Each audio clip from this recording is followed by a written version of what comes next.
Good morning student. आज मैं तुम्हें आचरण की सभ्यता का तीसरा पैराग्राफ पढ़ाने जा रही हूँ। उसे ध्यान से सुने और उससे संबंधित प्रश्नोत्तर करने का प्रयास करें। ना काला, ना नीला, ना पीला, ना सफ़ेद, ना पूर्वी, ना पश्चिमी, ना उत्तरी, ना दक्षिणी, बेनाम, बेनिशान, बेमकान विशाल आत्मा के आचरण से मौन रूपणी सुगंध सदा प्रसारित हुआ करती है। इसमें सरदार पूर्ण सिंह बताना चाहते हैं कि जो आचरण की सभ्यता ना काला है, ना नीला है, ना पीला है, ना सफ़ेद है, ना पूर्वी है, ना पश्चिमी है, ना उत्तरी है, ना दक्षिणी है, उसका ना कोई नाम है, ना कोई निशान है, ना कोई मकान है। वह आचरण की सभ्यता विशाल आत्मा के आचरण से मौन रूपणी, यानी कि जो कुछ ना कहे और कहते हुए सब कुछ कह दे, मौन रूपणी सुगंध सदा प्रसारित हुआ करती है, निकला करती है। इसके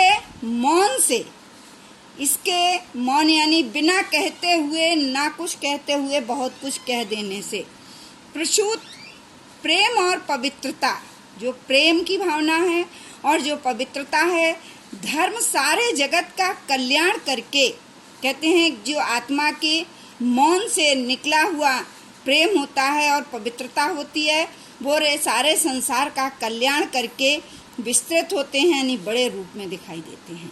इसकी कहते हैं जब व्यक्ति के अंदर आचरण की सभ्यता आती है तो मन और हृदय की ऋतु बदल जाती है। कहने का मतलब है जो मन है उसमें भी परिवर्तन आता है और हृदय में भी परिवर्तन आता है। जिस प्रकार जो आचरण की सभ्यता से तीक्ष्ण, मतलब बहुत तेज गर्मी से जले भुने व्यक्ति, बहुत तेज गर्मी पड़ रही है और उससे जब व्यक्ति बड़ा गर्मी से परेशान होता है, जल जाता है, भुन जाता है, ऐसा व्यक्ति जब आचरण के काले बादलों की, उसके अंदर जब आचरण की सभ्यता आती है और उसके काले बादलों से जो बूंदाबांदी से आचरण के काले बादल घिरते हैं और उससे जो पानी बरसता है, उससे शीतलता प्राप्त होती है। मानसो उत्पन्न, मन रूपी सागर, समुद्र से या सरोवर से उत्पन्न शरद ऋतु से क्लेशातुर हुए पुरुष, शरद ऋतु से दुखी हुए पुरुष इसकी सुगंध में अटल वसंत ऋतु के आनंद का पान करते हैं। कहने लगे इससे जो धीमी धीमी खुशबू या सुगंध बहती है तो उनमें उसी प्रकार का आनंद आता है जिस प्रकार से वसंत ऋतु में आनंद मिलता है। आचरण के नेत्र के एक अश्रु से जगत भर के नेत्र भीग जाते हैं। जब आचरणशील व्यक्ति के या श्रेष्ठ आचरण वाले व्यक्ति के आंखों से एक आंसू गिरता है तो उस एक आंसू से ही संसार भर के आंखों में अश्रु बहने लगते हैं। आचरण के आनंद नृत्य से, कहते हैं आचरण के जो श्रेष्ठ आचरण से जो आनंद उत्पन्न होता है उसके नृत्य यानी खुशी से उन्मत्सणु होकर, माने पागल होकर के वृक्षों और पर्वतों तक के हृदय क्या करने लगते हैं, नाचने लगते हैं। आचरण के मौन व्याख्यान से मनुष्य को एक नया जीवन प्राप्त होता है।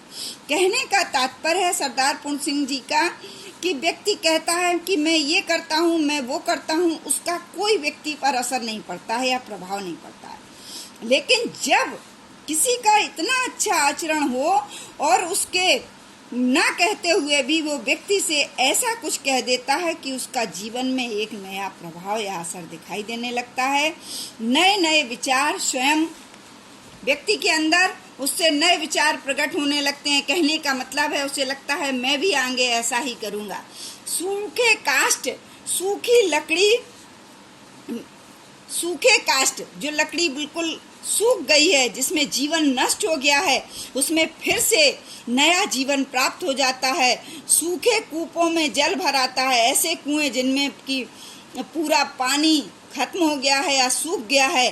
आचरण की सभ्यता से ऐसे सूखे कूप, मन सूखे हृदयों में भी प्रेम रूपी जल भर आता है। नए नेत्र मिलते हैं।